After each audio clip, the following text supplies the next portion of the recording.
Bonjour, ce tutoriel a pour but de montrer comment utiliser le solver Excel pour la résolution d'un problème d'optimisation sur des variables entières. Ici, j'ai pris l'exemple de la gestion des pièces de monnaie d'un porte-monnaie. Voici affiché mon porte-monnaie dans son état initial.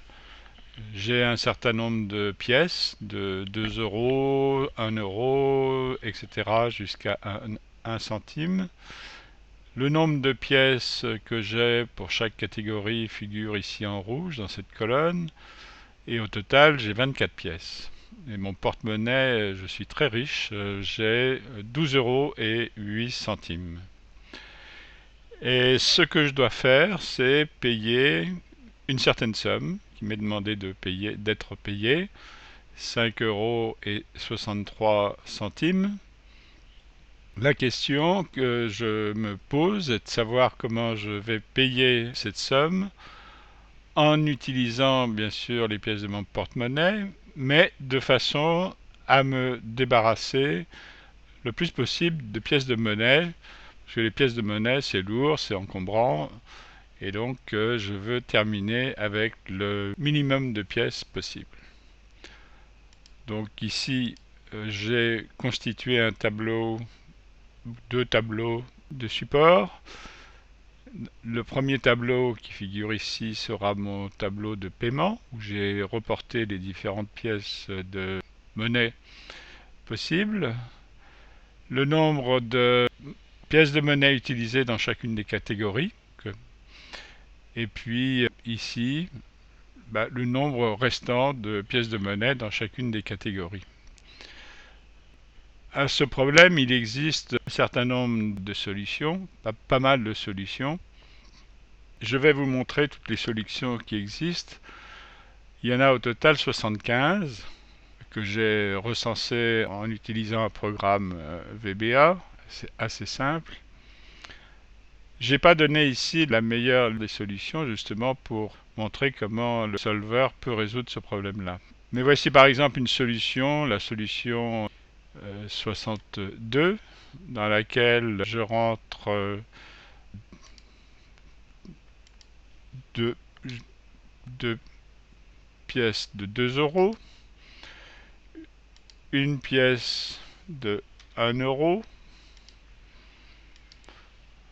deux pièces de 20 centimes,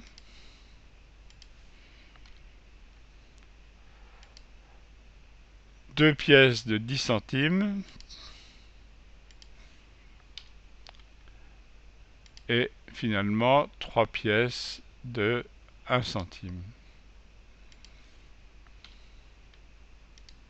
Je vois bien que cette façon de faire, en fait, est tout à fait correcte, puisqu'elle me donne un total de 5,63 €, donc je paye bien ce qu'il m'est demandé de payer.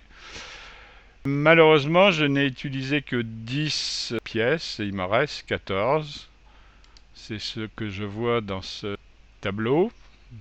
J'ai le nombre de pièces données, ici 10. Ce qui n'est pas optimum du tout, puisqu'on voit que c'est la 62e solution, et nous verrons qu'il y a bien meilleur. Alors comment je peux résoudre ce problème? Pour résoudre ce problème, je vais utiliser donc le solver Excel que je suppose installé. Pour savoir si le solver Excel est installé, il suffit d'aller dans l'onglet Données, qui se trouve ici, et de regarder si figure dans ce groupe la mention Solver. Donc, je suppose que le solver est installé. Si vous voulez l'installer, c'est assez facile.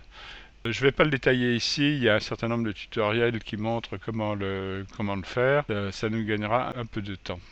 Donc, supposons le solver installé et j'ouvre mon solver. Le solver me demande un certain nombre de choses que je vais donner. La première des choses, c'est l'objectif à définir. C'est donc la chose que je cherche à optimiser. En l'occurrence, ici, ce que je cherche à optimiser, bien, c'est le nombre de pièces restantes. C'est donc cette cellule-là, celle que je clique ici, la cellule K16. Et en fait, pour ce nombre de pièces, pour cette cellule, ce que je cherche à faire, c'est minimiser sa valeur. Donc je clique dans ce bouton Min. Deuxième partie de ce tableau, quelles sont les variables du problème? De façon évidente, les variables du problème sont les nombres de pièces que je vais utiliser. C'est donc ce qui figure en orange dans mon tableau ici. Et je vais donc rentrer ce vecteur de variables qui figure ici de H7 à H14. Maintenant, il faut que j'introduise les contraintes qui sont propres au problème. Et les contraintes, il y en a de plusieurs catégories, il y en a au moins deux. La première des contraintes, qui semble assez évidente, donc je clique sur Ajouter pour ne pas l'oublier, consiste à dire que le nombre de pièces que je vais utiliser, à savoir ce vecteur-là, doit être inférieur ou égal, c'est ce qui figure ici, au nombre de pièces que j'ai initialement, c'est-à-dire ce vecteur que je sélectionne ici.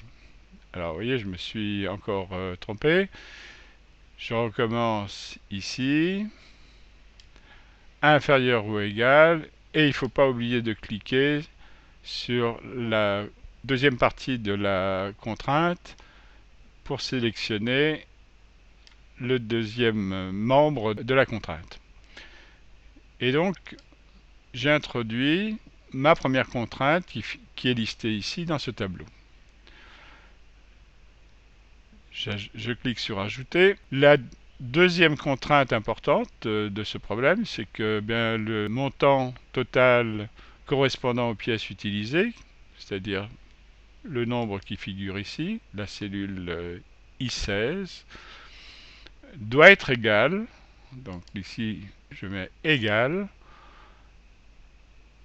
au montant, alors je clique ici encore pour ne pas l'oublier, au montant qui m'est demandé de payer, c'est-à-dire le chiffre en rouge ici, 5,63, et je clique sur OK. À ce stade, j'ai un problème avec deux contraintes, et pour l'instant, je vais en rester là pour voir ce qui se passe. Accessoirement, je vais laisser cette case cochée, à savoir rendre les variables sans contrainte non négatives. Ça veut dire en fait que mes variables doivent être positives ou nulles, ce qui semble assez logique puisqu'il s'agit du nombre de pièces que je vais utiliser. Ensuite, ici, il y a une case qui me permet de choisir la méthode de résolution. Ici, je vais laisser simplex PL, ce qui signifie programmation linéaire, dans la mesure où le problème tel qu'il est formulé est un problème de programmation linéaire. Et je vais voir ce qui se passe en appuyant sur Résoudre. Apparemment, il m'a trouvé une solution. Donc je clique ici sur OK pour voir quelle est cette solution.